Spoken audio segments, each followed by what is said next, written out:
Namo Vishnu Padaya, Krishna Prasthaya Bhutale, Srimati Bhaktivedanta Swami Namine, Namaste Saraswati Devi, Gauravani Pracharine, Nirvisesha Shunyavadi, Satyadesha Tarini.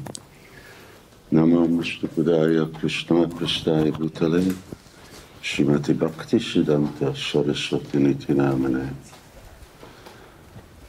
Namo Jai Shri Krishna Chaitanya Prabhu Nityananda Shri Advaita Gadadhar Shivāsari Gaura Bhakta Vrinda. Hare Krishna Krishna Krishna Hare Hare, Hare Rama Rama Rama Hare Hare.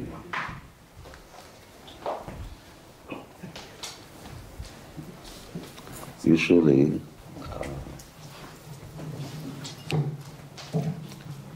at least in the past, I used to meet devotees one-on-one. Genelde geçmişte adamlarla birebir görüşüyordum. Hare Krishna. Jai. And my experience is that most of the questions that devotees ask are common to each other. Ve benim tecrübemde genelde adamların sorduğu soruların genel olarak birbirine benzer oldu. And only some are very personal. Yani bazıları çok kişisel olsa da which your president, your GBC, senior Vaishnavas can also answer. Onları sizin tapınak başkanı, GB'siniz de aslında cevaplayabilirler. So let's ask questions all together. Şimdi hep beraber sorular soralım. Or when we are together. Ya da yani birlikteyken soralım soruları. Let's ask, see who has questions here. Bakalım kimlerin soruları var burada. And who's that garland for? Bu garland kimin için? Extra garland for you. Extra for you. Extra garland. Why hang it on the doorknob? Peki neden? Peki neden kapıda asılıyor? Versin yapalım diye. Haribo.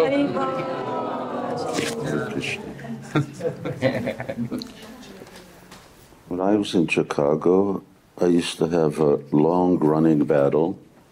Benim Chicago'dayken bazen uzun süren bir savaşım oluyordu. With a pujari who was in charge of flowers. Çiçeklerle ilgilenen pujari ile aramda böyle bir uzun bir münakaşa olmuştu. I was of the conviction that these are not flowers. Ve ben de bunların çiçek olmadığını düşünüyordum. I still have serious doubts. Hala da çok şüphem var bu konuda. And that's because they don't have a smell. Çünkü kokuları yok. And she replied to me, well, they smell something like paper. Yani kağıt gibi kokuyorlar. I said, yeah, that's the problem. Demişlerdi ve ben de evet demiştim, problem bu. But they're very good because they last for a long time. Ama çok iyiler çünkü uzun süre dayanabiliyorlar. And ultimately, Krishna says, Patram Pushpam Palam Toyam. If something's offered with Jome Bhaktya Prayachati, if it's offered with Bhakti, then he accepts it. Ve Krishna diyor ki nihayetinde bir şey ona bhakti ile sunulursa onu kabul edecektir. Okay, questions? Şimdi sorular. And this is from Turkish devotees who are asking questions, or other guests here, not devotees who came like Mohan Prabhu or others. Bu şimdi yani Türk Adana'nın soracağı sorular olacak. Otherwise we're going to have a very short session here. She has, Megambari has a question. Krishna Maharaj. Benim sorum biraz teknik bir soru. Evimizde, garnitay diyetilerimize nasıl hizmet edersek onları memnun edebiliriz. My question is a bit technical question. How can we please our Goranitai? How can we please our deities, Goranitai deities, when we are worshipping them at home? It's horrible. Can't understand a word she's saying. Oh, I don't have my hearing aid on either. How can we worship our deities at home, our Goranitais, and how can we please them by our worship? Chant Hare Krishna and distribute books. Hare Krishna mantrasını söyleyin ve kitap dağıtın. Very simple. Çok basit. Gornitai don't need big puja. Goranitain büyük bir pucaya ihtiyacı yoktur. The more rounds you chant or you do kirtan in front of them, then that's how they're worshipped. Daha çok mantra söyledikçe ya da onların önünde kirtan yaptıkça onlara ibadet edebilirsiniz. And that you can distribute Krishna consciousness to others. Ve diğerlerine Krishna bilincini dağıtarak bunu yapabilirsiniz. And that's the advantage of worshipping Gornitai. Ve Goranitayları ibadet etmenin avantajı da budur. You get the topmost benefit, minimum risk, little effort.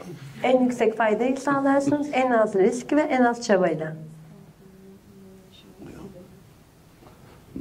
No offense. Hiçbir kabahat olmaz. There's no other deities that do not accept offense. Onların dışında kabahat kabul etmeyen başka murtiler yoktur. And no one else other than Radha Krishna can give what they give. Onların verdiklerini Radha Krishna'dan başka hiç kimse veremez. So, yeah, Gornitai deities, devotees can have in their homes. Goranitai deitilerine, murtilerine adınanlı evlerinde sahip olabilirler. Even Prabhupada said that you can have a picture of Panchatattva. Prabhupada bir Panchatattva resmine dahi sahip olabileceğinizi söylemişti.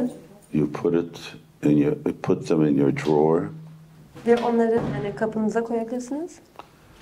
You take them out, put them up, and when you chant Hare Krishna. Ve onları sonra kaldırıp Hare Krishna'yı söyleyebilirsiniz. And you put them away again. Ve tekrar onları oraya koyabilirsiniz. That's all. Hepsi bu. You become perfect. Ve bu şekilde mükemmel olacaktır. I keep forgetting to ask you that someone is missing, but I always just remind me over lunch. Something else? Başka?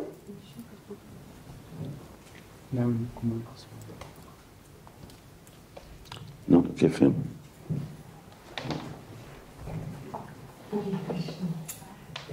Śrīla Prabhupada hakkında anlattıklarınızda çok beni etkilendi. Onun kitap daha hızlı basma konusunda. The story you told us about Srila Prabhupada's insisting on... Go a little further back. Okay.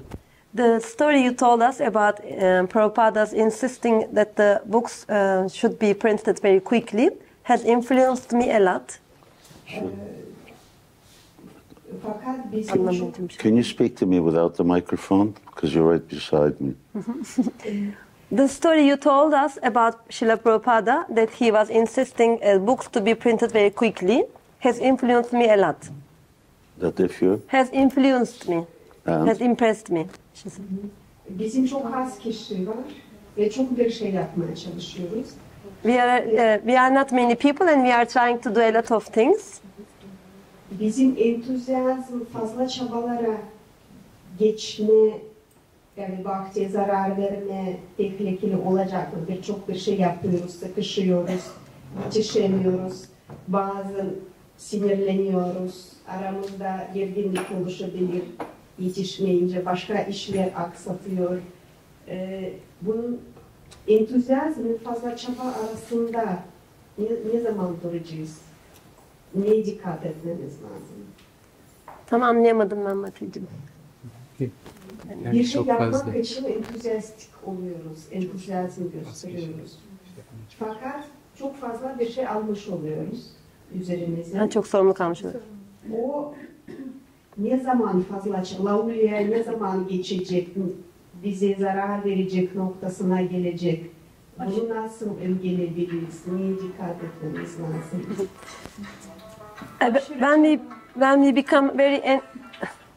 When we become very enthusiastic, we may over endeavor maybe, and it might cause some tensions, or we might get some kind of tensed, and we might get angry. What is the limit of this? Where we should stop? Lavuya ne zaman başlayacak ki vaktimize ne zarar verecek? Ya da biz bu seviyeye geçemeyiz. What is the level that our bhakti might be harmed from this endeavors?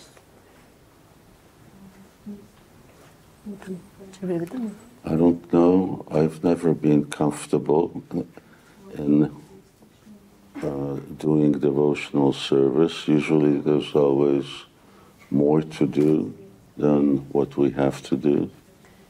Yani ben hiçbir zaman adanma hizmeti yaparken rahat olmadım. Her zaman yaptığımızdan daha fazla yapacak şey vardır. And Prabhupada said that it was good to be in anxiety for Krishna. Ve Prabhupada da Krishna için endişeli bir halde olmanın iyi bir şey olduğunu söylemişti. Means that we're in anxiety, means that a devotee is willing to accept the responsibility that's perhaps a little more or somewhat more than he normally would. Yani bu endişeli olanlar aslında Krishna için biraz daha fazla bir şey yapma sorumluluğu alan kişiler oluyor. But because it's something that Srila Prabhupada or Krishna or a spiritual master very much want, therefore you do it. Yani Krishna, manevi öğretmen bunu ya da Prabhupada bunu istediği için yapmaya çalışıyorsunuz. If you go out and distribute books, it's difficult. Yani dışarı çıkıp kitap dağıtmaya çalışırsanız bu zor oluyor. You'll get in anxiety, Yani bir endişeye kapılıyorsunuz.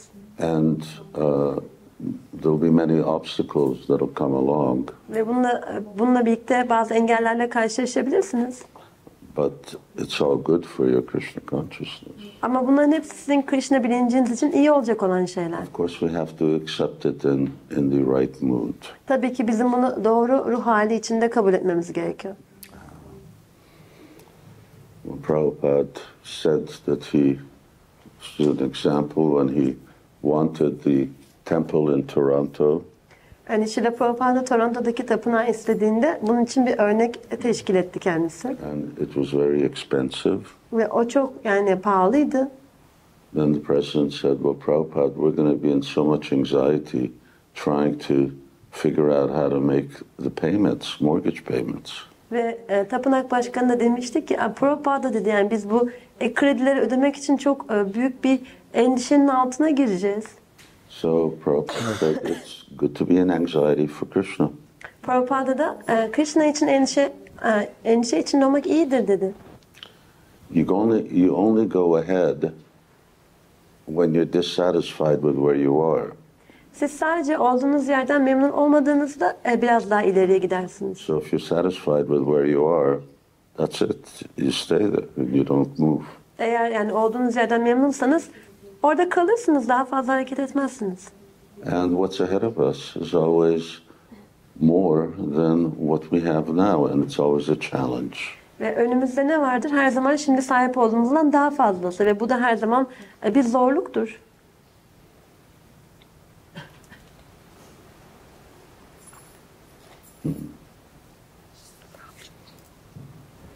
Actually, this over-endeavor relates to over-endeavor for mundane things that are very difficult to achieve. That's the whole translation of the word. Aslında bunun tam olarak yani çevirisi maddi olan şeyler için aşırı derecede çaba sarf etmek. It doesn't say over-endeavor for Krishna consciousness. Ama bu Krishna bilinci için aşırı çaba anlamına gelmiyor.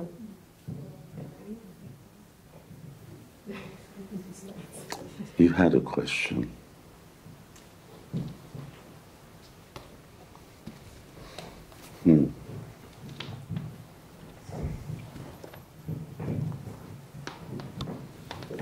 Hare Krishna Maharaj.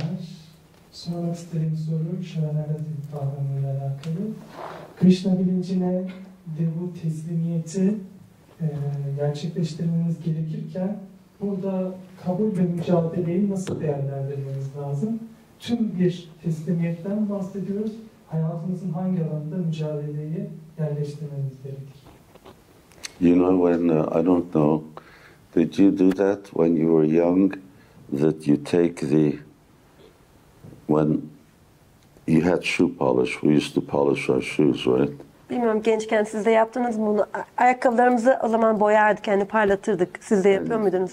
You take the two ends and you put a string between them. Ve iki tane ucu alıp araya bir ip çekiyordunuz. And then someone goes over there and over here. Bir kişi ileriye giderdi, siz de burada dururdunuz. And then you can hear and understand. O zaman da birbirinizi duyabiliyordunuz. Of course, you could hear the person talking as well. İlerideki insanın konuşmasını duyabiliyordunuz. Anyway, this reminds me of what it sounds like. Buradaki bu ses bana bunu hatırlatıyor. So, Dear Maharaj, my question is related to Sharanagati. When you said that we should surrender to Krishna,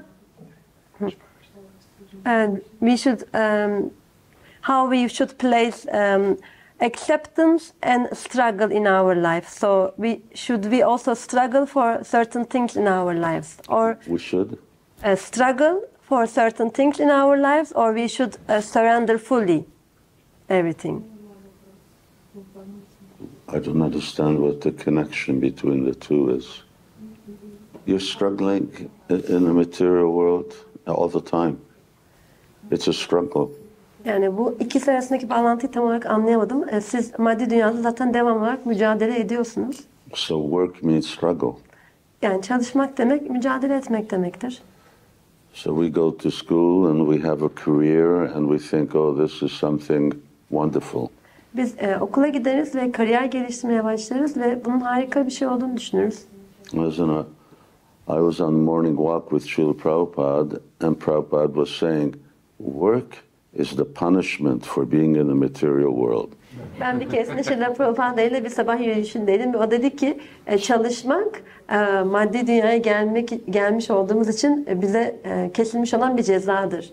So everyone's so proud. I got this diploma, I got that diploma. Herkes çok gurur duyuyor, şu diplomaya sahibim, bu diplomaya sahibim diye. But the diploma only says what your punishment is for your whole life. Ama bu diploma sadece bütün hayatınız boyunca çekeceğiniz cezanın ne olduğunu söylüyor.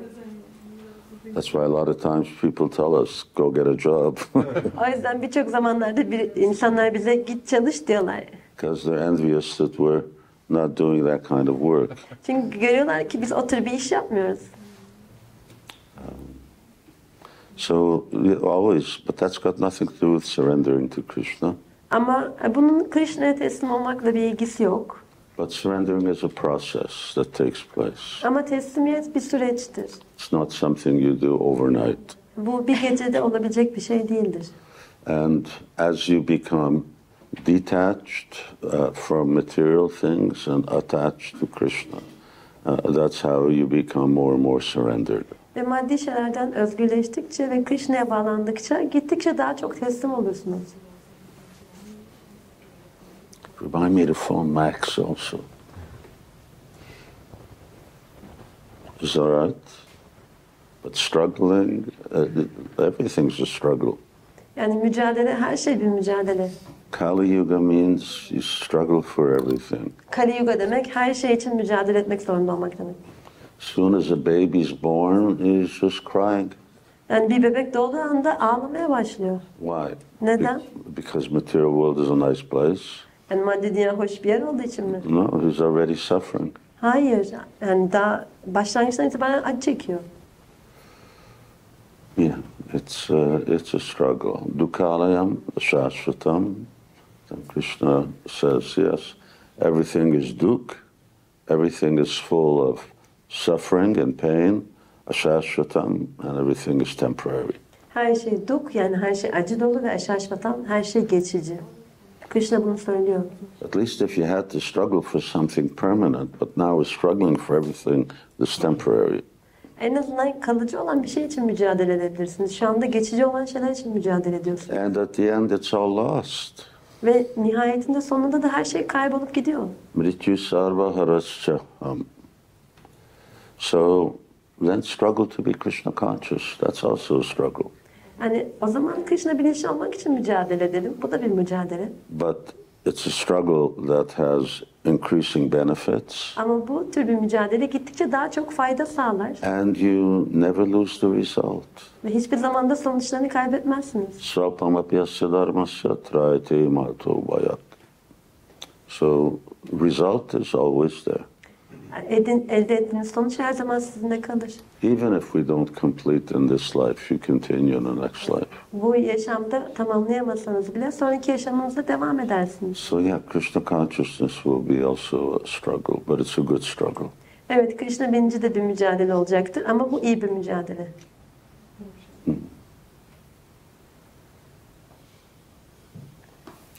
Who's going to select the devotees? Konuşacak kişileri kim seçecek? Neyse. Okay, so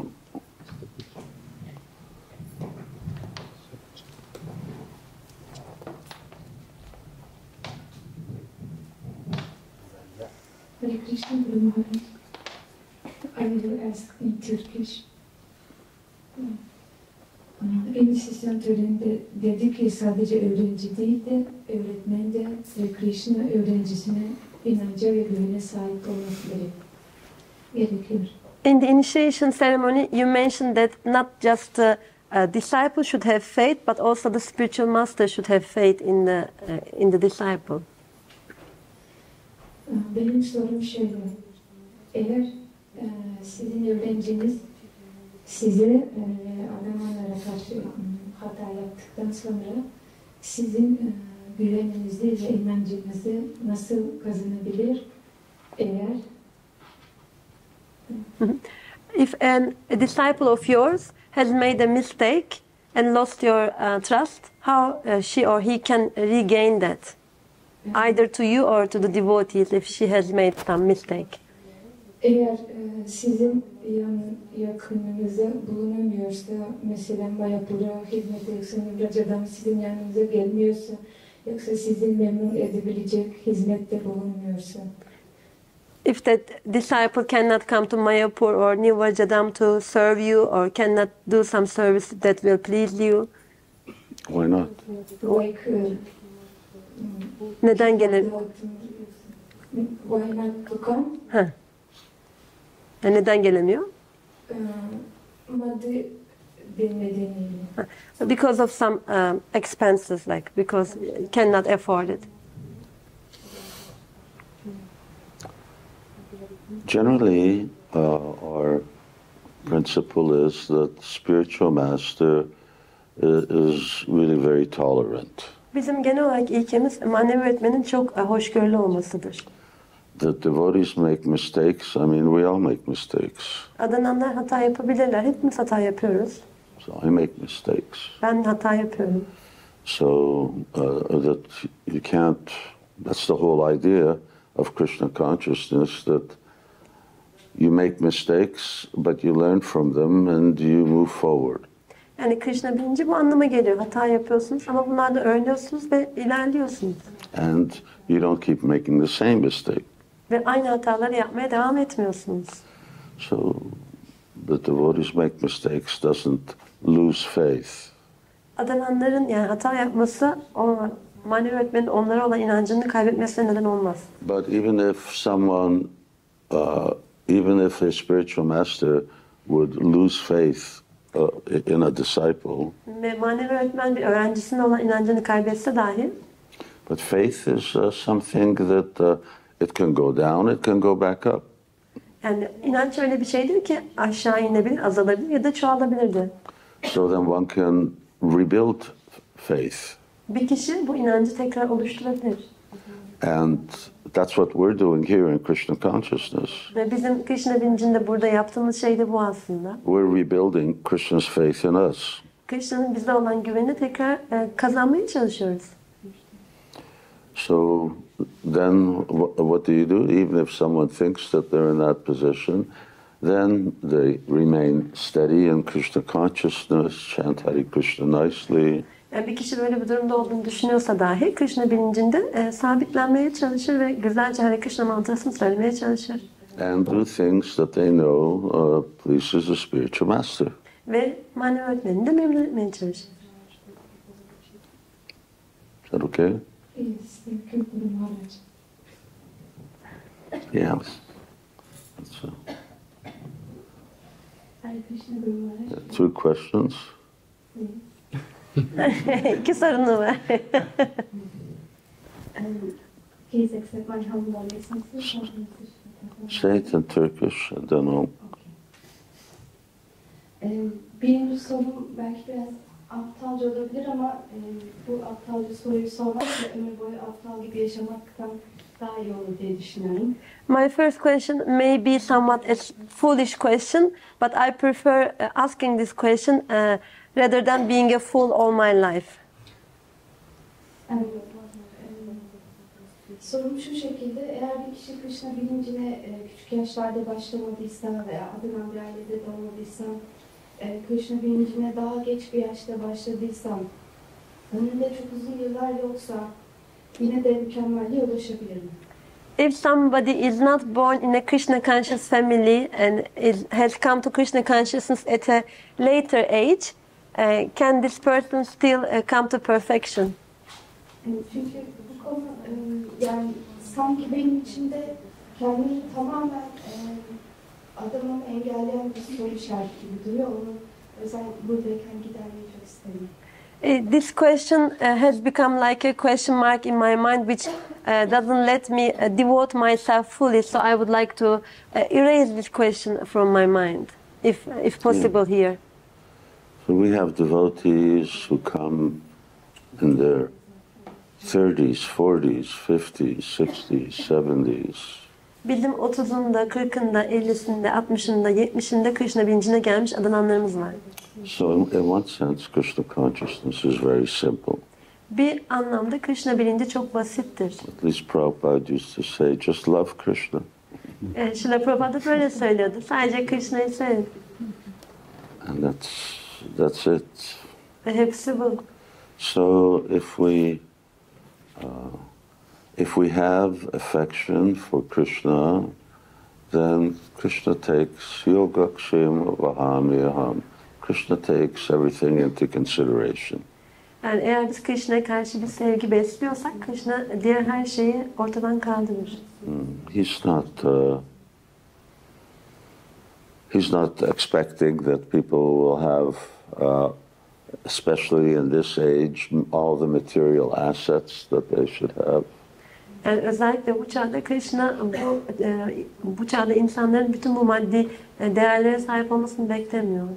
But he wants to see how sincere is this person in trying to love me.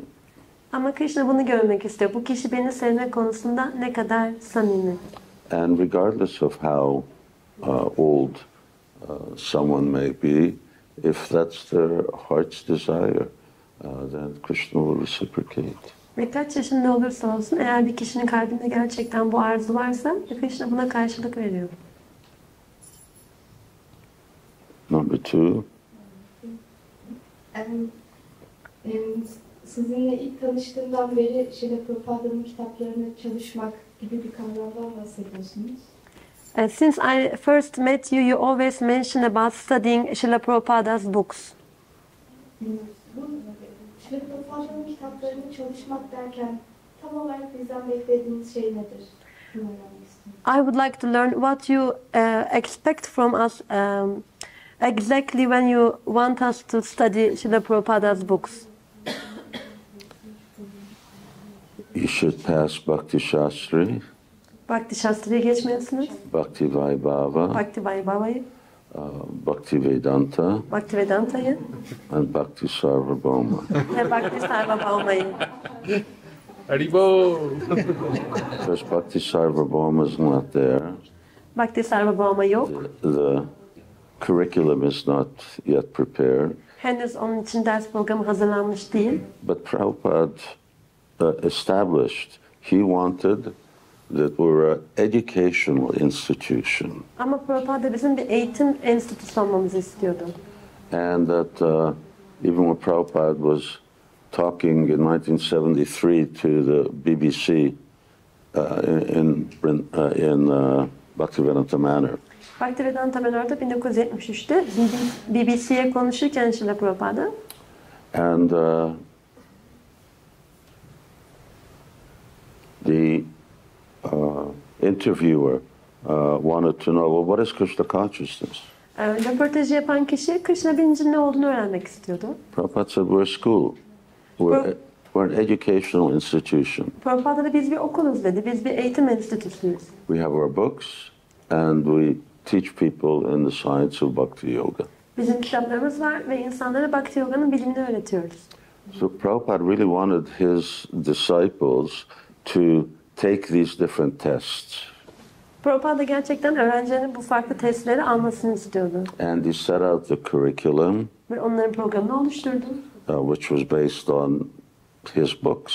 Ve bunlar da onun kitaplarına dayanıyor. And when you have to start studying according to certain homework and then studying for exams, then you know how much you're studying, or what studying is. Ödev yapmaya başladığınızda ve sınavlara hazırlandığınızda nasıl, yani çalışmanızın nasıl olduğunu görebilirsiniz. Just those 4 books. Sadece o 4 kitap. I give that example. You're all educated. You all went to grade school, high school, university. Ben hep bu örneği veriyorum. Siz hepiniz eğitimli insanlarsınız. İlkokula gittiniz, ortaokula, liseye, üniversiteye. Add up how many books you've had to read. Kaç tane kitap okumanız gerekiyordu?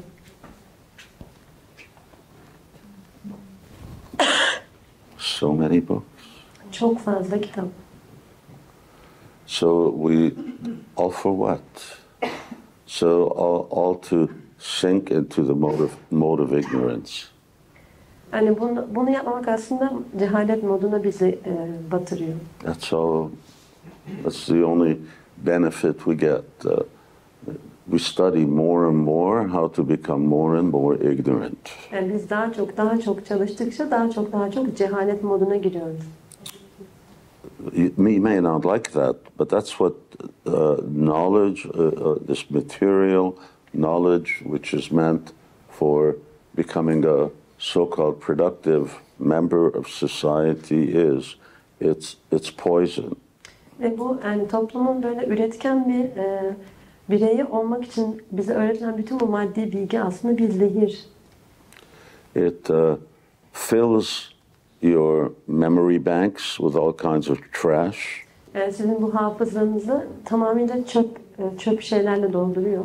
That then is no longer available for Krishna consciousness. Ve artık Krishna bilinci içinde bu erişilebilir olmuyor. So, memorize verses. Yani kıtalar ezberlemek. Devotees should memorize a verse a day. Adananların her gün bir tane kıta ezberlemesi gerekiyor. And often the answer is, oh, I can't do that. My memory is not so good anymore. Ama çoğu zaman Adananların şöyle dediğini duyuyoruz. Ben bunu yapamam artık, hafızam o kadar iyi değil. Why isn't it good? Neden iyi değil? Because we've stuffed so much garbage in there, there's no memory left. Çünkü o kadar çöple doldurduk ki kafamızda artık hiç hafızamız kalmadı. But we memorized a lot of things in our so-called education. Ama bizim sözde eğitimimiz sırasında ezberlemiş olduğumuz o kadar çok şey var ki.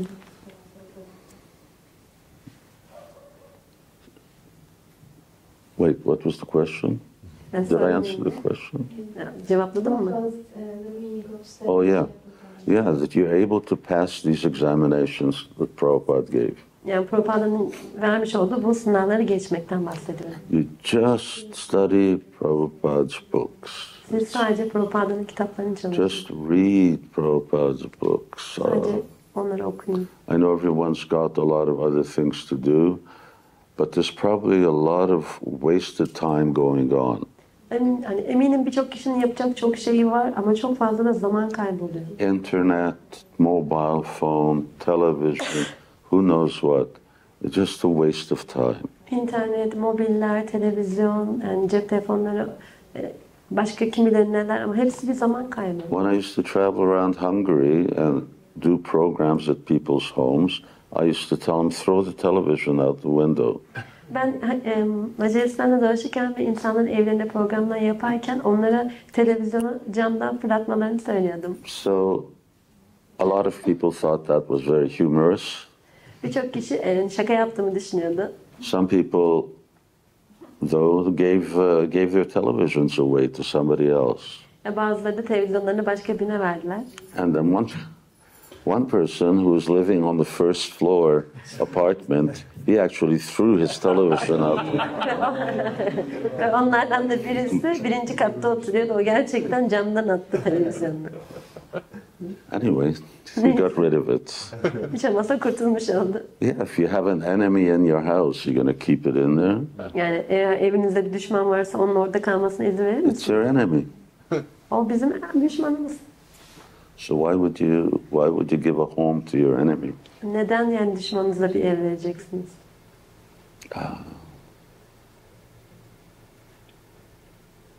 Hare Krishna.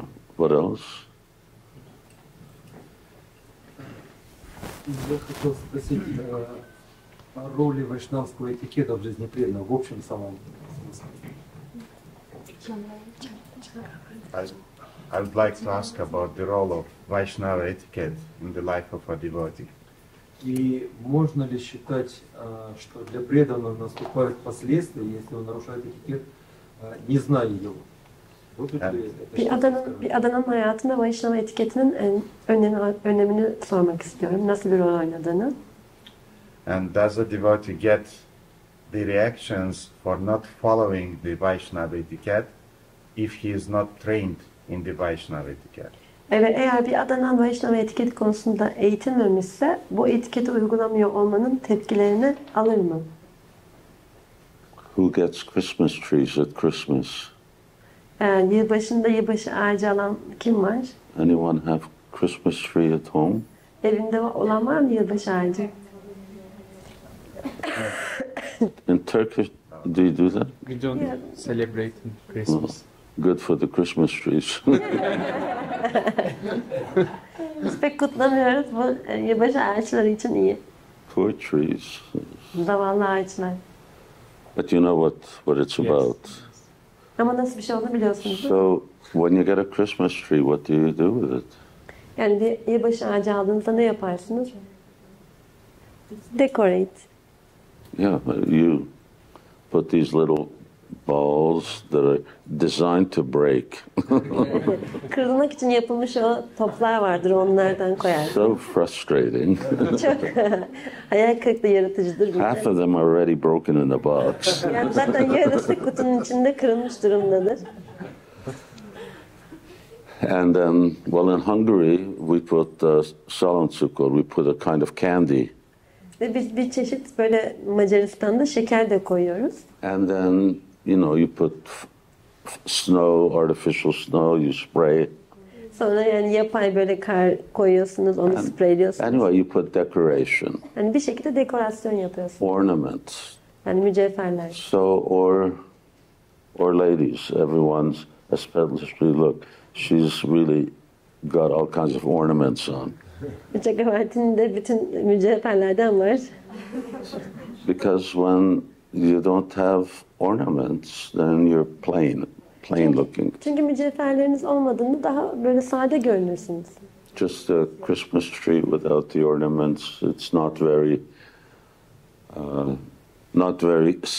celebratory. Çünkü yani böyle süslenmemiş bir yılbaşı ağacı çok da böyle kutlama havası yaratmaz. So Lord Chaitanya said this Vaishnav sadachar, this Vaishnav etiquette is the ornament of a devotee. Ve Rab Chaitanya'da Vaishnava etiketinin Vaishnav Sadachar'ın bir Vaishnava'nın aslında mücevheri olduğunu söyledi. So, Arjun, right in the beginning, he's asking, Kim tad brahma kim agyatam, kim karma purushottamam adidevam. So he asking, how should I walk? Or how does a self-realized soul walk? How does he sit? How does he stand? What is actually his behavior? Ve Arjuna başlangıçta Krishna'ya bunu soruyor. Yani benlik idrakine varmış bir kişi nasıl hareket eder? Onun davranışları nasıldır? You saw pictures of Prabhupada walking or video? Siz Prabhupāda'nın yürüyüşünü gösteren resimler veya video gördünüz mü? Did you see? Gördünüz mü hiç? So that's how a devotee walks. Yani bir adana böyle yürür. Prabhupada, why do you always hold your head up like that? Prabhupada her zaman başını böyle yukarıda tutuyordu. Prabhupada said, because I know no one can defeat me. Niye böyle hep başın yukarıda gidiyorsun diyorlardı. O da çünkü biliyorum ki beni hiç kimse yenemez diyordu. And if you study Prabhupada's books, no one can defeat you. Ve siz Srila Prabhupāda'nın kitaplarını çalışırsanız hiç kimse sizi yenemez. So yes, we should.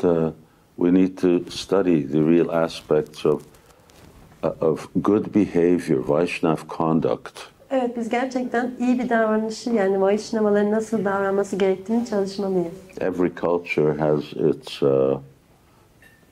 its codes of conduct. Her kültürün böyle davranış biçimleri vardır kendine ait. Some of them are very similar. Bazıları birbirine çok benzerdir.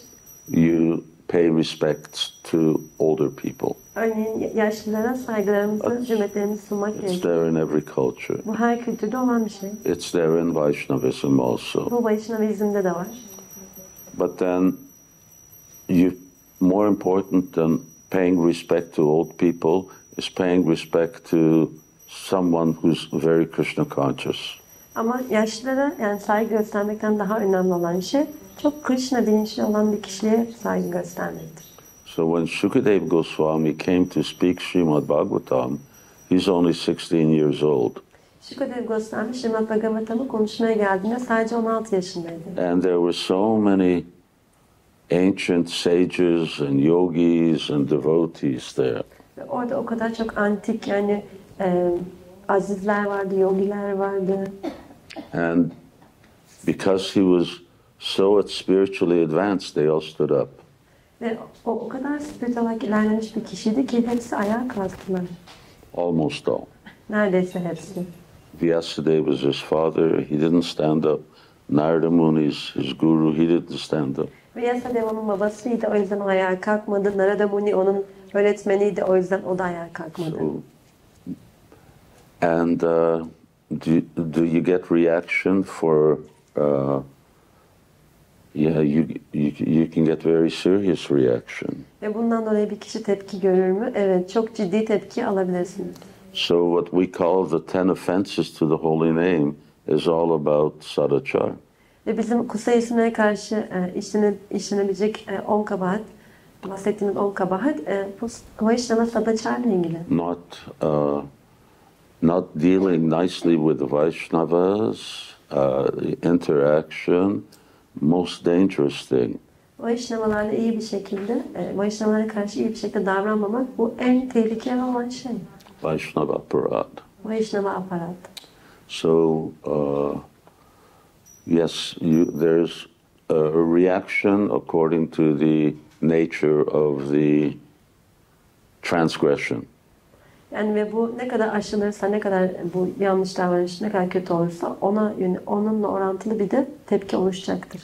And if someone hasn't been trained, do they get reaction? Peki bir kişi bu konuda eğitim almadıysa onlar bunun tepkisini verirler mi? They also get reaction. Evet, onlar da bundan dolayı tepki görür. Because if no one trained you, you should train yourself.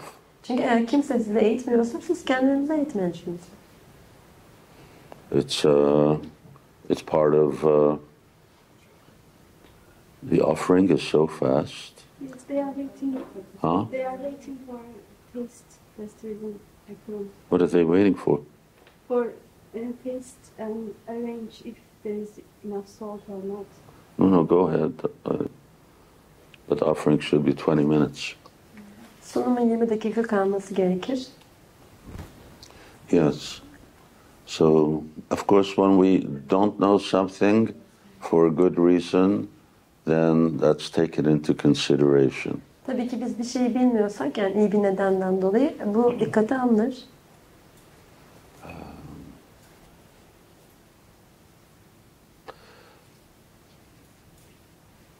But we should know, and we should study Chaitanya Charitamrita. Again, it's in Prabhupada's books.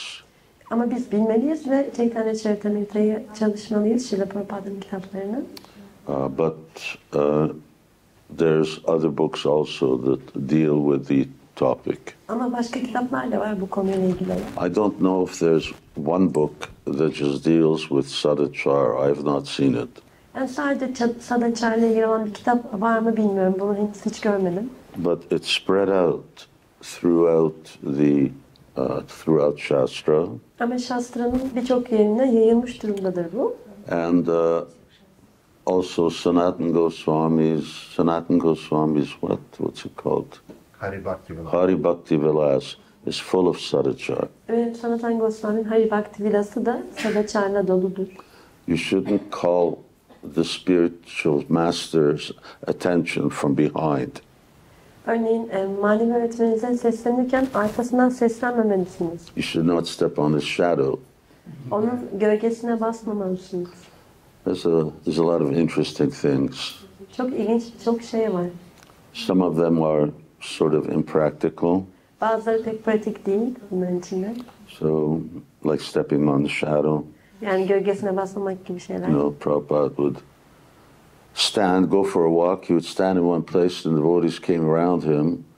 It was, impossible to hear Prabhupada if few devotees didn't stand on his shadow. Yani çünkü Srila Prabhupada bir yerde durup konuştuğunda Adana'nın onun etrafını sarıyorlardı ve eğer gölgesine basmamaya çalışsalar onu duymaları mümkün olmayacaktı. But calling someone from behind is impolite in any culture. Ama birisinin arkasından seslenmek hiçbir kültürde nazik olan bir şey değil. So yes, we should learn how to be a real gentleman. Bizim gerçekten nasıl gerçek bir beyefendi olacağımızı öğrenmemiz gerekiyor. And what else? I was going to say something else. Yes. What is Sadachar? Sadachar nedir? The conduct of a perfect person. That is known as Sadachar. Mükemmel bir kişinin davranışı. Sadachar budur. So that's why I talked about how Prabhupada walked. O yüzden ben Prabhupada nasıl yürüdüğünden bahsettim. So many other things. Ve bunun gibi birçok farklı So the conduct of these Mahabhagavatas, when it isn't that they follow scripture, scripture follows them. Bunlar aslında Mahabhagavatā'nın davranışlarıdır. Yani aslında onlar metinleri takip etmezler, metinler onları takip ederler. So, what is Shastra? Shastra nedir? Shastra is what great personalities have spoken. Shastra, yüce insanların konuştuğu şeydir. You see Srimad Bhagavatam, what's it about? Srimad Bhagavatam'a bakıyoruz, bu neyle ilgili? Different people speaking. Farklı kişiler konuşuyorlar. It's not some, obstruse writings that no one spoke or composed. Yani kimsenin konuşmadığı ya da bir araya getirmediği belirsiz metinler değil bunlar. So Shastra comes from great personalities. Shastra yüce kişilerden gelir. Those who are beyond the 4 mistakes. 4 hatanın ötesinde olan kişilerden. Perfect person, then you'll know what a perfect sadachar is. Mükemmel bir kişiye baktığınızda mükemmel bir sadacharın da ne olduğunu görebilirsiniz.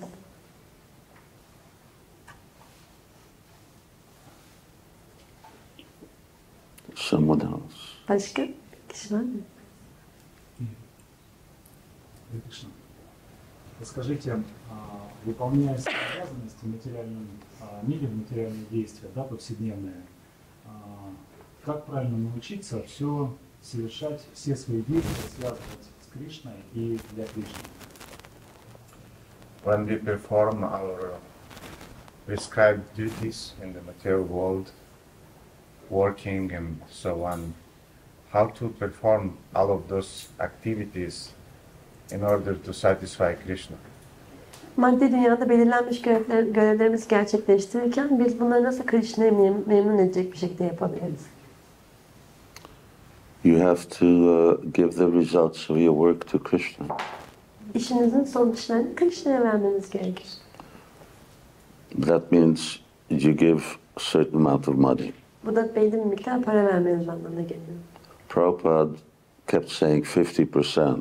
Prabhupada her zaman %50 diyordu. But that's for people who make quite a bit of money. Ama bu çok iyi kazanan kişiler için geçerli olabilir. In other words, if you have to all of a sudden live on half of your income, then it may not be so easy to do. Yani bazen kazandığınız paranın yarısıyla geçinmeye kalkarsanız bu kolay olmayabilir. It's called tithing in English. Buna İngilizce'de Tithing. And it's defined, if you look in the dictionary, it's defined as the Christian method of donation and giving 10% of your income. Tam nasıl çevireyim? I don't know what it is. Tithing. That's Evet, kemer sıkma deniyor. Yani Hristiyanlarda da bu %10'unu vermek şeklinde oluyor kazançlarınız. Or alternatively, you give 10% of your time. Ya da buna alternatif olarak zamanınızın %10'unu verebilirsiniz. You do some service for Krishna. Krishna için bir hizmet yapabilirsiniz. And that should really mean service, for instance, at a local temple. Yani bu da yerel bir tapınakta hizmet etmek olabilir. So it's something a little out of what I'm doing at home. Yani evde yaptığınızdan biraz farklı bir şey. Prana, Artha, Tiya, Vacha. So these are the four things that one can give to Krishna. Bunlar bir kişinin Krishna'ya verebileceği dört farklı şey. Give your life. Yaşamınızı verebilirsiniz. You become a full-time devotee. Tam zamanlı bir adanan olabilirsiniz. Nishinga Krishna is going to retire soon. Nishinga Krishna yakında emekli olacak. And then he's going to do what Krishnamala did long time ago. Ve Krishnamala'nın uzun süredir yaptığı şeyi yapmaya başlayacaksın. And just be full-time service. Tam zamanlı olarak hizmet etmeye başlayacak. Prana, Artha. Artha means wealth. So you give wealth. Artha da zenginlik demek. Zenginliğinizi verebilirsiniz. So I explains that. Dhiya means your words, you speak. Sorry, no, Dhiya Vacha is your words. Dhiya means? Intelligence. Oh yes, T. So you give your intelligence. Means that you do something that other people can't do. Diye yani zekanızı verirsiniz başkalarının yapamayacağı bir şey yaparak. I'm a bookkeeper, so I come to the temple and I do what seems to be an impossibility for devotees, and that is to keep proper accounts. Ben örneğin muhasebeci olabilirim ve bu adananlar için imkansız gibi görünen bir şeyi yani hesapları tutmayı işini yapabilirim. I don't know, it's a curse. Bilmiyorum, bu bir lanet gibi. See, it's very rare to find a yatra that actually knows what's happening with their money. Yani paralarına ne olup bittiğini bilen bir yatra bulmak çok zor. So something, or you're speaking on behalf of Krishna consciousness. Ya da Krishna bilinci hakkında konuşabilirsiniz. Vacha. Vacha. So yes, in this way, we should, when our work is dedicated, we give the results of our work in that way. Bu şekilde yani yaşamımızı adayabiliriz ve yani çalışmamızın sonuçlarını Krishna'ya verebiliriz. It's all the results of our work because that's how our work is maintaining us. Yani biz bunu yapabiliriz çünkü biz bu işten geçiniyoruzdur. And best if we can just cut down the amount of work that we do in the material world. En iyisi de maddi dünyada yaptığımız işin miktarını azaltmaktır. And try and re-examine how to do things how to live as simply as possible. Ve yani bunu anlamaya çalışmak çok iyi olur. Nasıl daha basit yaşayabiliriz? And how to work as little as possible. Ve nasıl olabildiğince az çalışabiliriz? The birds, they don't go to work, they didn't get educated. Yani kuşlara bakın, onlar işe gitmediler, eğitim almadılar. But they still know how to make a nest. Ama yine de nasıl bir yuva yapacaklarını biliyorlar. And they still know what they should eat. Ve yine de ne yiyeceklerini biliyorlar. And they have their families. Ve aileleri var. No one ever taught them, either what is it, sex education in school. Yani onlar okulda cinsellik eğitimi de almadılar. It comes down. So the birds, the animals, they do all of these things without any of this complication that we do. Yani kuşlar, hayvanlar, bütün bu bizim içine girdiğimiz karmaşanın içine girmeden bunu yapıyorlar. We complicate life to no end, and then we think that we're intelligent. Yani biz hayatı gittikçe karmaşık hale getiriyoruz ve sonra da zeki olduğumuzu düşünüyoruz. You plant a fruit tree, Bir meyve ağacı dikebilirsiniz. and I don't know, you get in south of Turkey, you get a mango tree. Yani Türkiye'nin güneyinde mango ağacı mesela ekebilirsiniz. How much is a mango? Bir mango ne kadar? Or a kilo of mangoes? Ya da bir kilo mango. Yeah, it's $3. How much? $3 in Antalya. One? One is $3 price. One mango is $3. Bir mango $3. That's my point. How much does the tree charge? Peki ağaç sizden ne kadar alıyor bunun için? It's free. Bedava. It was always free. Her zaman da öyle. It will be always free. Her zaman da öyle olacak. And you've complicated life in such a way that you now have to pay, and you have to work $3 for a mango. Ama şimdi siz hayatı o kadar karmaşık bir hale getirdiniz ki bunun için para ödemek zorundasınız ve $3 kazanmak zorundasınız. So that's intelligence. What's free, you pay $3 for. Yani bu zekice bir şey mi? Bedava olan bir şey için $3 vermek. And everything that we need is actually free. Aslında ihtiyacımız olan her şey bedava. Om Purnam, Ada Purnam Vidam, Purnam Udachyate. Everything is already perfect. We didn't have to elaborate any further on it. Yani her şey zaten mükemmel. Bizim daha fazla bunun üzerine çalışmamıza gerek yoktu.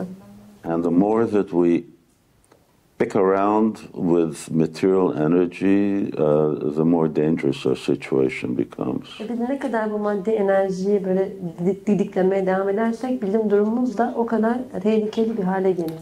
Prabhupada gives the story.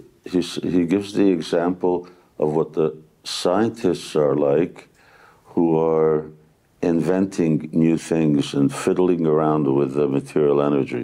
Evet, şimdi Prabhupada bunun bir örneğini veriyor. Devamlı olarak yeni şeyler keşfedip maddi enerjiyle uğraşan bilim adamlarının örneğini veriyor. So Prabhupada says when, in India they fell a tree, they cut down a tree. Prabhupada diyor ki Hindistan'da bir ağacı kestiklerinde And then they saw planks. They saw it into planks. Sonra onu böyle düzleştiriyorlar, yani kesiyorlar. So when they're sawing a plank and it's lunchtime, Ve onlar o keresteleri keserken öğle yemeği zamanı geliyor. then they put a wedge in there. Wedge. Veg. Sebze. A piece of wood that's shaped like a triangle. Sonra oraya bir çentik koyuyorlar. So they put a wedge in, and so that way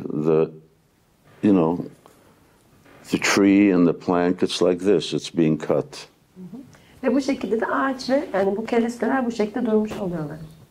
Along comes a monkey. Ve sonra bir maymun geliyor. and he sits in between the two things like this. Böyle duran o iki şeyin arasına geçiyor. And he starts fiddling around with the wedge. Ve sonra o aradaki takozu yavaş yavaş hareket ettirmeye başlıyor. And when he knocks the wedge out, Ve o takozu da dışarı doğru attığında then it closes like that. o keresteler de kapanıyorlar bir anda. And he's in the middle. Ve o da ortada kalmış oluyor. So Sıkışıyor. Prabhupada said that's also what the scientists are doing. Yani bilim adamlarının da durumu bu diyor. They're playing around with material energy. Onlar da madde enerjiyle And at oynuyorlar. one point, we've already reached that point. We have these atomic bombs. Ve sonra da onlar bir anda sıkışıyorlar arada. Biz noktaya ulaştık, atom bombasını yarattık. We have these nuclear weapons. Bu nükleer silahları yarattık. And you know, Russia, China's catching up. UK, America, there are certain countries that have nuclear weapons. Rusya ve Çin de yavaş yavaş onu yakalamak üzere. İngiltere, Amerika, belli ülkelerde nükleer silahlar var. But between Russia and America, they have enough nuclear bombs to kill everybody in the world 200 times over. Ama yani Amerika ile Rusya arasında o kadar çok nükleer silah var ki bununla dünyadaki bütün insanları 200 kere öldürmek mümkün. I mean, why do you have to kill? What is the meaning of killing people 200 times? Peki bunun anlamı ne yani insanları 200 kere öldürmenin? What's the point? Ne anlamı var bunun? And yet they keep making more. Ve gittikçe de bu gücü arttırıyor. China is really making many rockets to catch up to the rest of the world. Yani Çin de gittikçe silahlarını arttırıyor yakalayabilmek için diğerlerini. So everyone has this. Everyone agrees on this one policy. Herkes bu bir tane politika konusunda ortaklaşıyor. It's called MAD. MAD. MAD. M-A-D. MAD. Ha, çılgınlık bunun adı. But you can't translate it. It's called MAD. Buna MAD deniyor. So MAD means mutually assured destruction. Bunun da adı MAD'in de aslında anlamı ortak olarak karar verilmiş yıkım politikası. So no one wins a nuclear war. Yani bunda bu nükleer savaşta kimse kazanmaz. We're all dead. 200 times over. Hepimiz ölmüş olacağız 200 kere. So that's intelligence and that's science. Bu zeka, bu bilim. Yes, sir. Geçimini cerrahiden sağlayan bir kişi olarak soracağım. He is a surgeon, so he would like to ask about himself because he is maintaining himself like this. A surgeon. What kind of surgeon? Ophthalmologist, eye surgeon. Eye surgeon. I need some cataracts. Benim de katarağa ihtiyacım var. I shall be more than proud. Çok memnun olurum, çok gurur duyarım. You have a surgery here in Turkey? Okay, we'll keep it in mind. Go ahead. Son söylediklerinize dayanarak Batı tıbbı ve cerrahi müdahalelerin Krishna bilinciyle çeliştiği bir şey var mı? Uyumlu mu? Krishna işine mi karışıyoruz?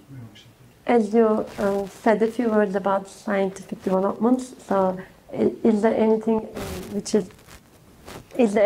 is not in harmony with this kind of medical attempts or like interventions? Is that, so are we getting on in Krishna's business when we are doing some intervention like this, when we are doing some surgery? Krishna's business? No, it's because you're getting paid. Çünkü sen bunun için para alıyorsun.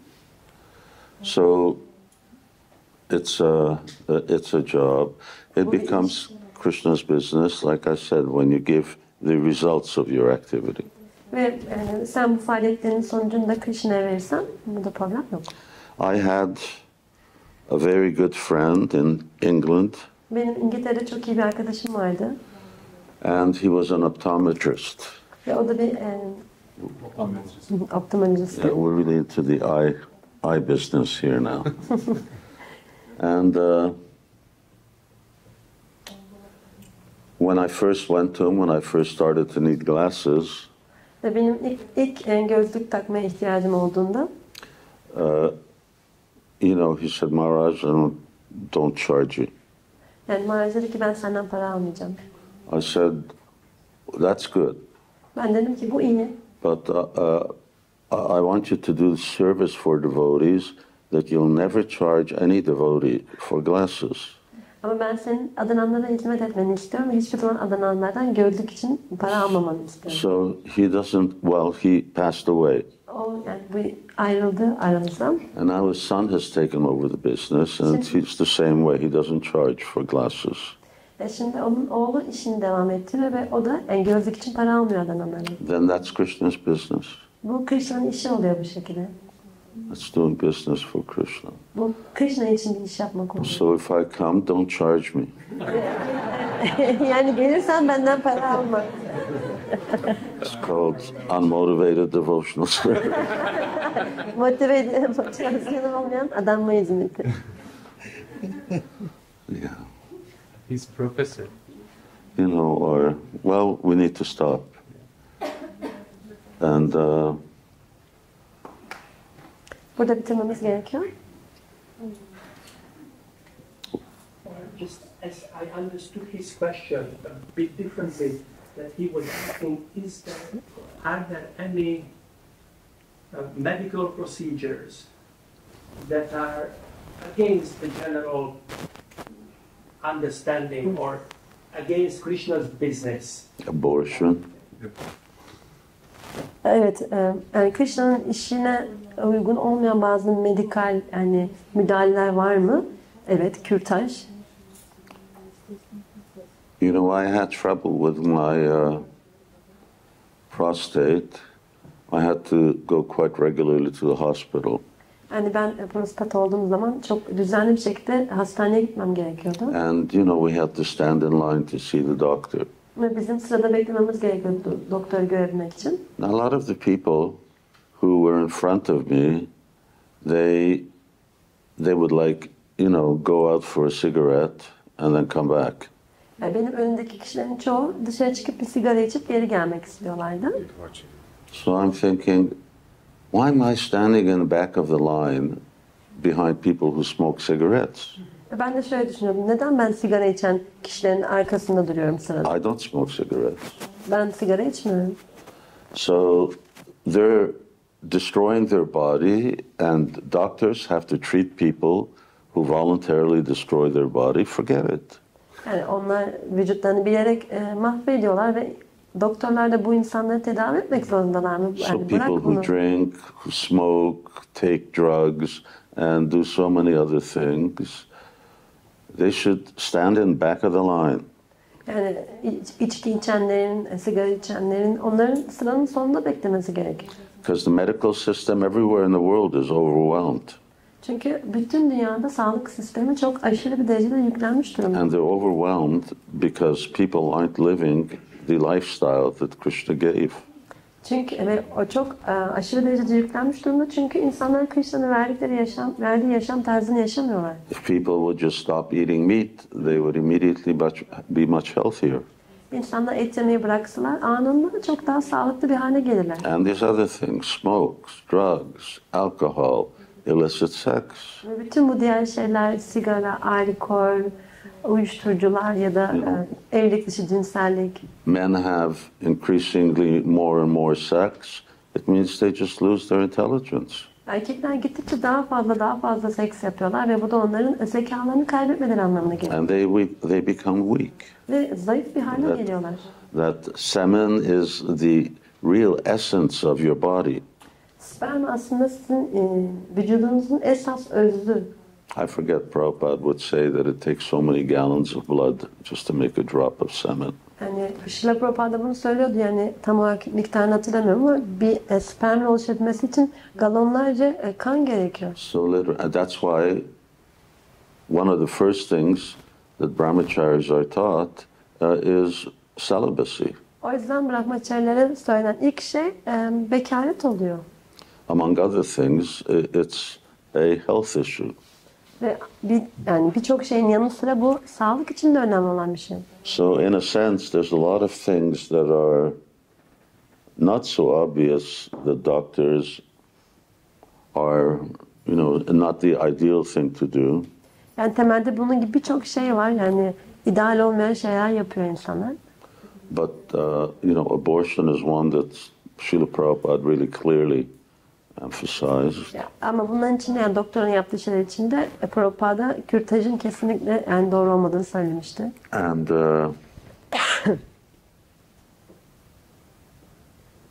yes, there are, for instance, making a sex change, which is becoming like a real